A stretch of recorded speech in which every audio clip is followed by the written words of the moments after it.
Olá, bom dia, boa tarde ou boa noite para você que mais uma vez está aqui para estudarmos o Apocalipse versículo por versículo.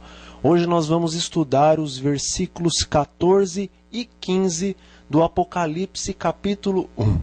Então, peguem as suas Bíblias, vamos conferir o que Apocalipse capítulo 1, nos versículos 14 e 15, nos diz.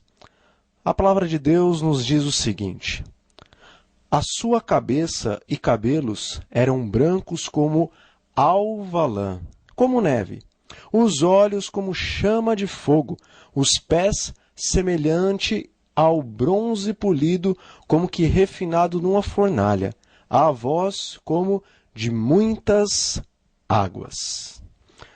Bom, nós sabemos que a cabeça, na verdade, é a caixa craniana. João, quando falou que a cabeça de Cristo era branca, ele não estava, na verdade, se referindo apenas à caixa craniana. Na verdade, João queria nos mostrar algo mais profundo. Ele, na verdade, estava falando do que havia ou do que há dentro da caixa craniana ou dentro da cabeça de Cristo. O que fica dentro da nossa caixa craniana, dentro de nossa cabeça, é o cérebro. O cérebro é o órgão mais fantástico do corpo humano. Este órgão espetacular, o qual a ciência utiliza para, na verdade, fazer projetos e mais projetos a respeito de coisas extremamente tecnológicas, como o próprio computador e outras coisas mais, é o órgão que comanda todas as funções de nosso corpo. Todavia, no cérebro estão os nossos pensamentos, estão os nossos desejos, estão os nossos projetos. A nossa mente, na verdade, é o nosso cérebro. Os nossos pensamentos estão em nossa cabeça. E João estava mostrando que o que ia na cabeça de Cristo era branco, como a alva lã, ou como a alva neve. João queria mostrar que todos os pensamentos, todos os desejos, todos os planos, todos os propósitos do Senhor Jesus Cristo eram brancos. O branco simboliza pureza em toda a Bíblia e até mesmo em outras religiões e doutrinas não bíblicas. Mas de Gênesis até o Apocalipse nós vemos que o branco ele sempre simboliza pureza. Todos os pensamentos do nosso Senhor Jesus Cristo, independente de quando ele estava aqui na terra como homem de dores, ou no céu como Senhor dos senhores e como Rei dos reis, são puros, como a alva neve e como a alva lã. Todavia, João fala que os cabelos do Senhor Jesus Cristo também eram brancos, como a alva lã e como a alva neve. O que simboliza os cabelos brancos do Senhor Jesus? Bom, a palavra de Deus no livro do Apocalipse e em outros livros proféticos se utiliza de coisas que existem na terra, de símbolos que existem na terra para representar também coisas grandiosas e celestiais. Aqui na terra, os cabelos brancos, quem os possui, na verdade, são os anciãos. É a terceira idade que possuem cabelos brancos, salve algumas exceções de pessoas que prematuramente venham a ter cabelos brancos, que é o meu caso, que embora você não está vendo muito bem por conta da câmera, mas eu estou cheio de cabelos brancos.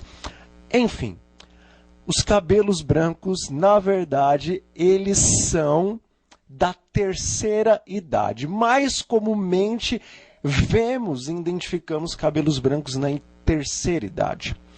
A terceira idade aqui no Brasil, nós falamos que é a melhor idade. Mas em outras culturas, como a cultura oriental e principalmente no antigo Israel, a terceira idade não era apenas a melhor idade, mas era a idade da sabedoria.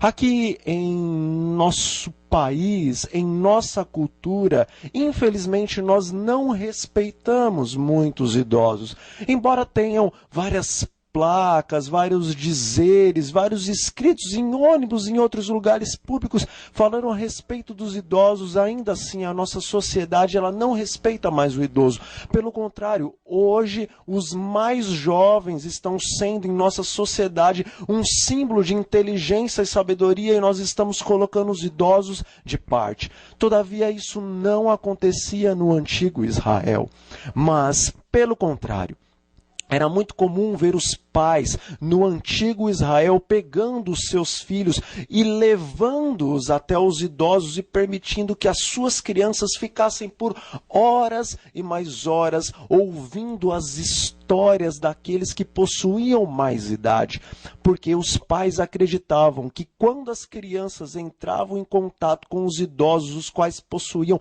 muita sabedoria, então realmente eles estavam sendo educados.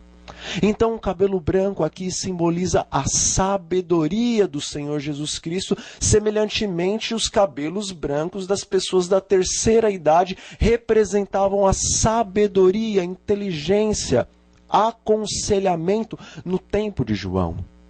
Bom, se no tempo de João, na sociedade israelita, em outras sociedades e culturas, as pessoas respeitavam os idosos, pois julgavam ser as pessoas mais sábias que existiam.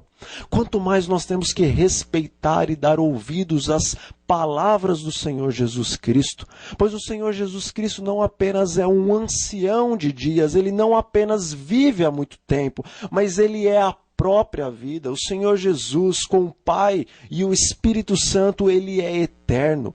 Ele possui toda a onisciência, todo o conhecimento. Não existem palavras e sabedoria e conhecimento e discernimento que possam superar o conhecimento e a sabedoria do nosso Senhor Jesus Cristo. As palavras da Bíblia, que são palavras inspiradas pelo Espírito Santo de Deus, o Espírito qual foi enviado por Cristo e o qual não fala por ele mesmo, mas fala as palavras de Cristo. Esta palavra de Deus, as Santas Escrituras, na verdade, é o manual do homem. Aqui há sabedoria, aqui há conhecimento, aqui há o verdadeiro entendimento. Portanto, nós não devemos nos ocupar ouvindo e assistindo e estudando a fundo fábulas sem sentido algum, os quais vieram de mentes finitas, de mentes humanas e pecadoras. O conhecimento e a sabedoria do Senhor Jesus Cristo, de Deus Pai, de Deus Espírito Santo, estão nas Santas Escrituras. E é a este ancião, ao Senhor Jesus Cristo, que nós devemos dar ouvidos e não ao homem. Bom, João também fala a respeito dos olhos de Cristo.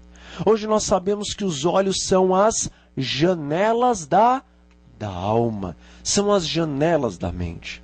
O Senhor nos dotou de sentidos, de 5 sentidos: visão, audição, paladar, tato e olfato. Todos esses são sentidos maravilhosos e perfeitos, dados pelo nosso Deus que é perfeito.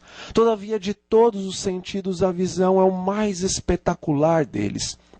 Nós podemos enxergar, observar tudo que está ao nosso redor e nada escapa à visão. Todavia, alguns já têm alguns problemas com relação à visão. Graças ao bom Deus, esse não é o meu caso. Todavia, a visão de Cristo, as janelas da alma de Cristo são muito diversas, muito diferentes das janelas da nossa alma. O Senhor Jesus, não, me perdoe. João nos diz que os olhos do Senhor Jesus, na verdade, eram como chamas de fogo. E o que isso representa? Os nossos olhos, pelo menos os meus olhos, não são como chamas de fogo. Mas João viu os olhos do Senhor Jesus Cristo como chamas de fogo. No tempo de João, não havia luz elétrica como hoje nos nossos dias existe. No tempo de João não havia grandes holofotes para iluminar os locais, assim como nós vemos em estádios de futebol e em outros lugares. Mas no tempo de João haviam as lamparinas, mas comumente se utilizavam as tochas. Sim, quando alguém queria iluminar um local escuro para se saber o que existia no caminho, usava-se comumente tochas. Fogo. Fogo não apenas purifica, mas o fogo ilumina. E aqui João queria dizer que, na verdade, os olhos do Senhor Jesus Cristo, como chamas de fogo, eles possuíam poder para enxergar todas as coisas, até mesmo as coisas que eram feitas e que ocorriam nas mais escuras trevas, quer físicas, quer espirituais, quer literais, quer ilustrativas. Os olhos de Jesus, para João, foram vistos como chamas de fogo, porque a visão do nosso Cristo é uma visão onisciente. Nós, seres humanos, só conseguimos enxergar aquilo que está à nossa volta. E muitas vezes enxergamos até muito mal, mesmo aquilo que está diante dos nossos olhos. Com o Senhor Jesus Cristo não é assim. Jesus está hoje assentado à direita do Todo-Poderoso. Ele está assentado no trono do universo à direita do seu Pai. Isto, de acordo com o livro de Hebreus, ocorre no lugar santíssimo do santuário celestial. Mas a visão de Jesus não apenas está alcançando o lugar santíssimo, ou o lugar santo, ou todo o céu. Jesus é onisciente. Os seus olhos, como chamas de fogo, eles estão enxergando todo o universo e eles enxergam também esta terra e tudo o que se passa nesta terra. O Senhor Jesus, por ser onisciente, pelos seus olhos serem como chamas de fogo, consegue enxergar não somente o que se passa na terra, com cada um dos seres vivos e dos seres inteligentes, mas os olhos oniscientes do Senhor Jesus, eles podem penetrar todos os pensamentos. Nada do que ocorre em nossas mentes está escondido ao Senhor Jesus Cristo. Por isso que a palavra de Deus também nos diz que todas as obras, quer boas ou quer más, aquelas que foram feitas no esconderijo literal, que pode ser à noite ou lugares ocultos aos olhos dos homens, e também as obras que são feitas nos esconderijos de nossa mente, no nosso coração, todas essas obras virão à tona. Por quê? Porque os olhos oniscientes do Senhor Jesus Cristo estão vendo todas as coisas que acontecem no mundo e também em nossas mentes. E este fogo, que não apenas ilumina a visão do Senhor Jesus Cristo, permitindo que tudo que está escondido possa por ele ser visto, também é um fogo purificador. A visão de Jesus é pura. Ele discerne todas as coisas que vão no coração do homem. Portanto, que ninguém julgue a outras pessoas pelas obras que essas cometem, porque o Senhor Jesus, ele vê o passado desde o futuro, e ele vê o futuro desde o passado, e ele sabe julgar todas as coisas, todos os pensamentos, todas as ações dos seres humanos. Portanto, não julguemos os nossos irmãos, não julguemos as coisas as quais nós, na verdade, não conhecemos. Permitamos que o Senhor Jesus, em sua onisciência purificadora como fogo, julgue as obras as quais os nossos irmãos e as demais pessoas que muitas vezes dizemos que não são boas pessoas, talvez aos olhos de Cristo sejam melhores do que você e do que eu. Bom, João também nos fala a respeito dos pés do Senhor Jesus Cristo, que eram semelhantes ao bronze polido. Na palavra de Deus nos é dito que aonde as plantas dos pés de Josué pisarem, tudo aquilo lhe seriam dado. Isto é uma promessa de Deus para o seu servo fiel Josué, um pouco antes dele adentrar, ou quando ele estava adentrando a terra de Canaã, a terra prometida. O Senhor Deus faz essa promessa a Josué, e ele diz que agora Josué e o povo israelita não devia ficar parados ali naquela primeira cidade a qual eles estavam entrando para dominar, mas eles deveriam avançar, eles deveriam ir adiante, eles deveriam dominar, subjugar todas as nações que estavam ali intrusas, na verdade, na terra de Canaã. A terra não pertencia àquelas nações pagãs, mas aquela terra foi dada ao povo de Deus por herança. Então o Senhor faz essa promessa a Josué: aonde as plantas dos seus pés pisarem, tudo isto eu lhe tenho dado. Essa história nos faz pensar em um outro evento, em uma outra história. Uma outra história nos vem à mente quando nós estudamos a história de Josué e do povo israelita quando estava adentrando a terra de Canaã. Vocês se lembram da história de Adão? Adão foi formado por Deus juntamente com a sua esposa Eva. O Senhor deu todo esse planeta para Adão e diz que o planeta devia ser sujeito a ele devia dominar, ele devia reinar por todo o planeta. Mas a verdade é que Adão, ao pecar, e Eva também ao pecar, eles acabaram entregando o planeta que por Deus tinha sido entregue nas mãos do homem. O Senhor Jesus entregou o domínio deste planeta para Adão, o seu servo. Mas Adão, ao cair em pecado, ele entregou então o domínio deste mundo para Satanás, o qual se tornou o príncipe deste mundo. E por usurpação, agora ele sujeitou todo o planeta a ele mesmo. Todavia, o Senhor Jesus Cristo, ele veio a essa terra como segundo Adão.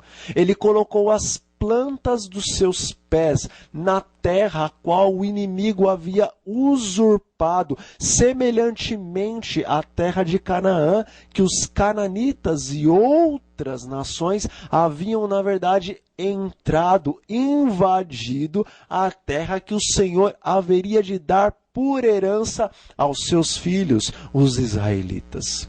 Portanto, ao Senhor Jesus colocar as plantas dos seus pés nesta terra, ao ele obter a vitória sobre Satanás, então todo o território que havia sido agora usurpado e roubado por Satanás acabou voltando para as mãos e para o domínio de Cristo. E a palavra de Deus nos fala que este planeta novamente vai ser entregue aos filhos de Deus, será dado aos mansos, de acordo com o que nós lemos na palavra de Deus.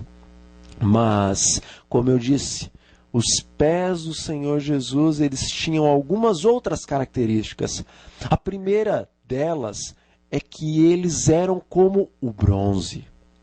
E o que isso tem a ver com os pés do Senhor Jesus? Bom, nós devemos nos lembrar que o bronze, na antiguidade, era um dos metais mais existentes que existiam. Ele era um metal usado comumente para se forjar armas e também para se forjar armaduras e escudos. O bronze, na antiguidade, ele era formado por ouro, prata e bronze, os metais mais valiosos. E em alguns lugares, como na cidade de Corinto, o bronze ele era mais valioso do que o próprio ouro. E como eu disse, ele era usado para fazer armas e também para fazer armas de defesa, armas de ataque e armas de defesa. Os pés de Jesus, como bronze, representam essa resistência do Senhor na guerra e também o poder para atacar erradicar o mal na guerra.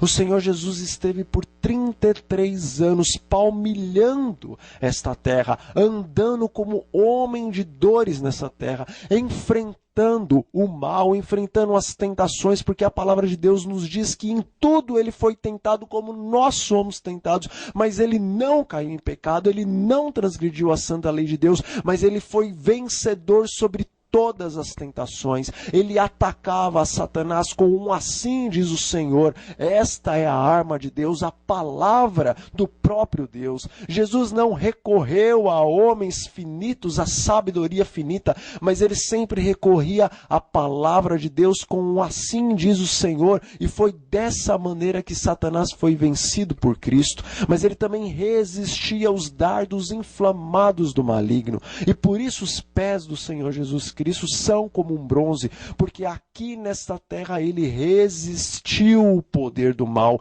ele andou nesta terra resistindo o poder do mal e atacando também a Satanás, atacando ao reino das trevas com o poder da verdade.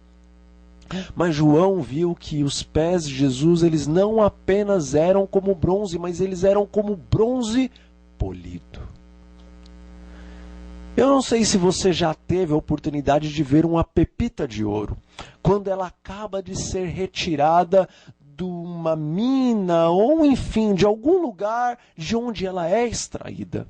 Ela não está brilhante, ela não está reluzente.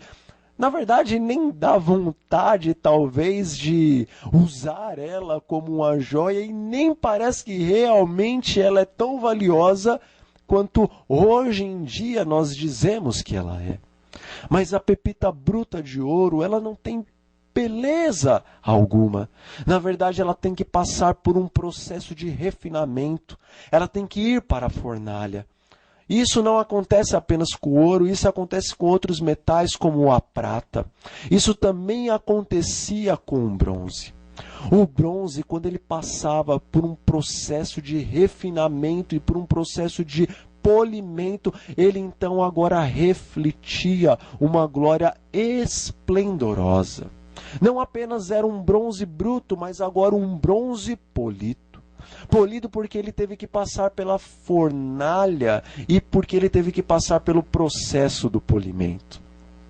Isso foi o que aconteceu com o teu Jesus, com o meu Jesus, com o teu Salvador, com o meu Salvador, com o nosso Senhor, com o Salvador deste planeta e o nosso Deus eterno. Ele, quando veio para esta terra, teve que palmilhar, sim, esse chão empoeirado deste mundo. Ele teve sim que passar pelas aflições as quais os homens passaram. Todavia a fornalha de aflições a qual o Senhor Jesus Cristo foi refinado, nenhum homem a pode suportar, nenhum homem a pode superar, nenhum homem a pode compreender, porque isso vai muito além dos nossos pensamentos. Ninguém nunca foi e ninguém nunca será provado como o Senhor Jesus Cristo. Todavia, em suas provações, assim como em nossas provações, o Senhor Jesus, embora fosse perfeito, ele estava gradualmente glorificando o seu caráter através das provações as quais ele passava. Tudo que o Senhor Jesus viveu é o que nós vivemos. O que nós vivemos é o que o Senhor Jesus viveu, só que com ele em muito maior intensidade. Meu amigo e minha amiga, meu irmão e minha irmã, a palavra de Deus nos fala que muitas vezes nós passamos por situações escabrosas, situações difíceis, situações complicadas, como se um fogo quisesse nos consumir, mas na verdade este fogo das provações não nos consumirá, mas se nós resistirmos, agarrados em nosso Deus, dizendo: não te deixarei enquanto não me abençoares. Então as provas que se assemelham à fornalha ardente, elas nos purificarão de todos os pecados. O nosso caráter será moldado, o nosso caráter será purificado. Todas as impurezas impurezas que existem em nosso coração, em nossos pensamentos, é nos momentos da aflição que são removidos, que são expelidos, assim como os metais quando são lançados na fornalha. Todas as suas impurezas são consumidas pelo fogo, as nossas impurezas também serão consumidas na fornalha das aflições. E embora Jesus nasceu puro, viveu puro, ainda assim a fornalha das aflições estava aperfeiçoando mais e mais o seu caráter, para que, assim como o bronze polido resplandece gloriosamente, o Senhor Jesus pudesse resplandecer perfeita e gloriosamente o caráter do nosso Deus e Pai a nós, os homens, para que o caráter de Jesus nos servisse como exemplos para hoje e para a eternidade. Bom, mas João também fala a respeito da voz de Jesus. Uma voz como de muitas águas. A palavra de Deus no livro do Apocalipse nos diz de um momento magnífico, o qual nós ouviremos a voz do Filho de Deus, do Senhor Jesus Cristo, a dizer: vinde, benditos do meu Pai, tomai por herança o reino que vos está preparado desde a fundação do mundo. Essa voz do Senhor Jesus Cristo nós ouviremos um pouco antes de entrarmos nos portais gloriosos de Pérola da Santa Cidade. O Senhor Jesus Cristo estará à frente daquela inumerável multidão de santos, de salvos, desde Abel, o primeiro a morrer, o primeiro fiel a morrer nesta terra, até o último homem fiel, o qual for salvo pelo sangue de Cristo. Então essa inumerável multidão estará na frente do Senhor Jesus Cristo, e Ele com o seu braço poderoso rodará os gonzos dos portões da celeste cidade, e quando os portões se abrirem, Ele proclamará, Ele dirá estas palavras, a qual eu acabei de dizer: vinde, benditos do meu Pai. Quando o Senhor Jesus falar isto aos nossos ouvidos, essa voz soará como a mais melodiosa e extraordinária música nunca antes ouvida aqui nesta terra. Todavia, João disse que a voz do Senhor Jesus Cristo, neste caso, era como voz de muitas águas. A voz de Jesus no céu é muito diferente da voz de Jesus aqui na terra. Aqui na terra, Jesus era o Galileu que falava às multidões. Mas no céu, Jesus, de acordo com João, é aquele que tem uma voz tão poderosa que parece com a voz de multidões. Mas talvez você possa perguntar: mas espera aí, João não ouviu que Jesus tem uma voz semelhante a muitas águas? Bom, em Apocalipse capítulo 17, no versículo 15, nós vemos que profeticamente águas representam povos, multidões, línguas, nações, muita gente. E a voz de Jesus, segundo João, era a voz de muitas águas. Sim, uma voz forte, como de nações falando ao mesmo tempo. Será que é essa literalmente a voz de Deus? Bom, se Ele quiser que seja esta, então, com certeza Ele pode falar dessa maneira. Mas João estava fazendo um simbolismo. Na verdade, a visão que Cristo estava dando a João era um simbolismo, e nós precisamos compreender o que é a voz de muitas águas. Como eu disse, na profecia, águas representam povos, nações, muitas pessoas. E a voz de Jesus era como a voz de muitas pessoas. Nós devemos nos lembrar que o Senhor Jesus Cristo, quando Ele ascendeu dessa terra, quando Ele subiu dessa terra e entrou no céu, Ele se tornou o quê? O nosso sumo sacerdote. E o que o sumo sacerdote fazia na antiguidade, lá no tabernáculo e no templo? Bom, o sumo sacerdote, ele representava todo o povo diante de Deus. As orações no lugar santíssimo eram feitas pelo sumo sacerdote. No dia da expiação, somente o sumo sacerdote poderia entrar no lugar santíssimo, onde a glória de Deus se manifestava, para ali fazer expiação pelos pecados de todo o povo. O sumo sacerdote, na verdade, era o representante de Israel ao Deus Todo-Poderoso.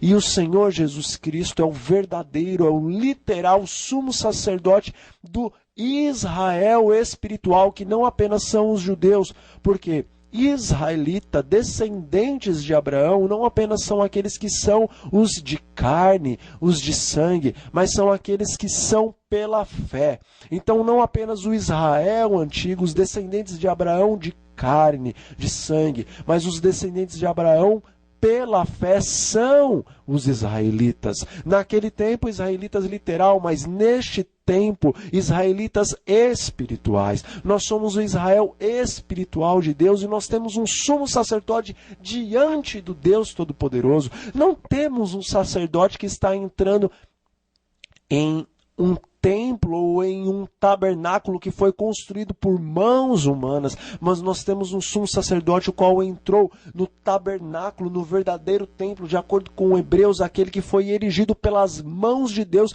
e que se encontra no céu dos céus, onde a glória do Altíssimo se manifesta. O Senhor Jesus Cristo está na presença direta do seu Pai. Ele está o quê? Ministrando em favor de todos aqueles que vieram a crer em seu nome, em seu sangue, e que pedem a Ele a sua justiça. O Senhor Jesus Cristo, Ele intercede por você, Ele intercede por mim diante do Pai, porque a palavra de Deus nos diz que todos nós pecamos, e pelo fato de sermos pecadores, existe uma parede, uma muralha espiritual, a qual nos separa do Pai Todo-Poderoso. Sim, porque a palavra de Deus nos diz que os nossos pecados fazem separação entre nós e o nosso Deus, para que Ele não nos escute, para que Ele não nos ouça. Então, como nós podemos ser ouvidos por Deus? Como as nossas orações podem chegar até o Pai?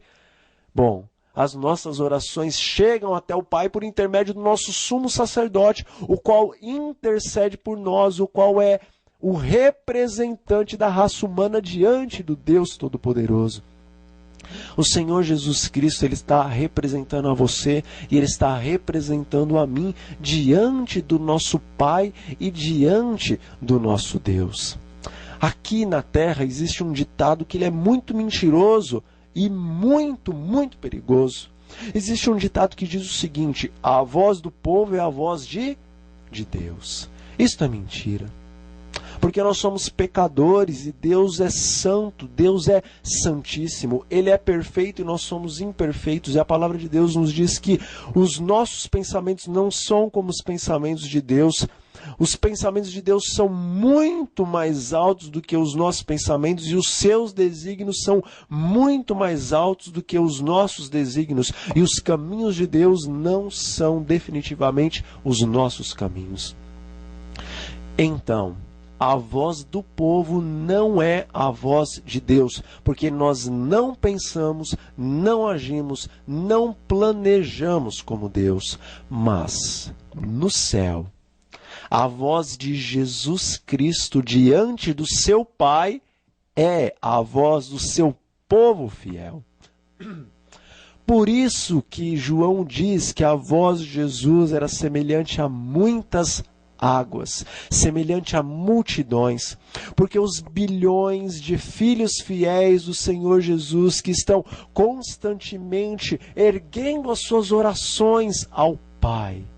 Por intermédio de Cristo, essas orações chegam aos ouvidos do Todo-Poderoso e por causa da justiça do Senhor Jesus Cristo em nosso favor, então nós recebemos tudo aquilo que nós pedimos, se pedimos com fé e se pedimos de acordo com a vontade de Deus. O Senhor Jesus no céu fala por todas as multidões que erguem os seus clamores diariamente ao Deus que é santíssimo. Meu amigo, minha amiga, meu irmão e minha irmã, o livro do Apocalipse ele é maravilhoso. Ele traz coisas espetaculares de um Deus que nos amou a tal ponto, o qual entregou o seu Filho. Ele deu o seu Filho à humanidade para que todo aquele que nele crê não pereça, não morra eternamente, mas tenha vida eterna. O livro do Apocalipse ele é muito diferente do que muitas pessoas, na verdade, falam a respeito dele. Existem muitos cristãos que quando falam, vamos estudar o livro do Apocalipse, eles dão um pulo para trás, arregalam os seus olhos e falam, não podemos estudar o livro do Apocalipse, são coisas muito terríveis e assombrosas e ninguém as pode compreender. Meus amigos, a tradução da palavra Apocalipse é revelação. Não apenas revelação dos juízos de Deus, porque nós vamos ver que verdadeiramente o Apocalipse nos fala a respeito do lado da justiça de Deus, porque Deus não apenas é um Deus de amor, mas Ele também é um Deus de justiça, e o livro do Apocalipse fala a respeito da justiça de Deus para todos aqueles que são incrédulos, rebeldes, obstinados no pecado, porque um Deus que é amor, não apenas um Deus que tem amor, mas um Deus que é amor. Ele não pode permitir que o pecado e os seres que estão agarrados, abraçados ao pecado, que não querem largar o pecado, ele não pode permitir que o pecado continue eternamente existindo sobre a face do universo, porque Deus tem bilhões e trilhões e quadrilhões de filhos santos, perfeitos, puros, assim como Ele é santo e assim como Ele é puro. E esses seres não podem continuar vendo as consequências desse pecado, porque há milênios eles estão vendo, eles estão sofrendo. E nós, quando estivermos na glória, quando estivermos na presença do Deus Todo-Poderoso, não poderemos continuar vendo o pecado. Isso seria um eterno sofrimento, uma eterna tristeza, uma eterna mancha no reino perfeito de Deus. Portanto, o Deus que é amor, por causa do seu amor, ele tem que fazer justiça, ele tem que eliminar o pecado da face do universo. Meu amigo e minha amiga, por favor, me escute e me dê atenção, pois se minhas palavras não são palavras de homem, mas se elas são inspiradas por Deus, então escute o que Deus está te dizendo neste momento. Ele está te dizendo, largue do pecado. Não abrace o pecado como se fosse uma coisa boa, porque na verdade, para a carne, o pecado é bom. Porque nós somos seres carnais e caímos em pecado, mas Deus tem algo muito melhor do que este pecado, que na verdade não é bom. Deus tem uma vida verdadeiramente boa, agradável, desejável. Ele diz que aquilo que o olho não viu, que o ouvido não ouviu e que não subiu ao coração do homem, ou seja, a mente do homem não foi possível, não foi capaz de compreender, é isso que ele tem para os filhos dele, os quais o amam. Deus tem uma vida boa para você. Deus quer realmente dar aquilo que você deseja, viver feliz e alegremente. Abandone o pecado. Deixe de lado aquilo que na verdade não te faz feliz, mas te faz infeliz e que ao final de todas as coisas consumirá a sua vida eternamente. Pois a palavra de Deus fala que o pecado, que é a raiz, e os seus ramos, que são os pecadores, eles serão consumidos, se desfarão em fumaça eternamente.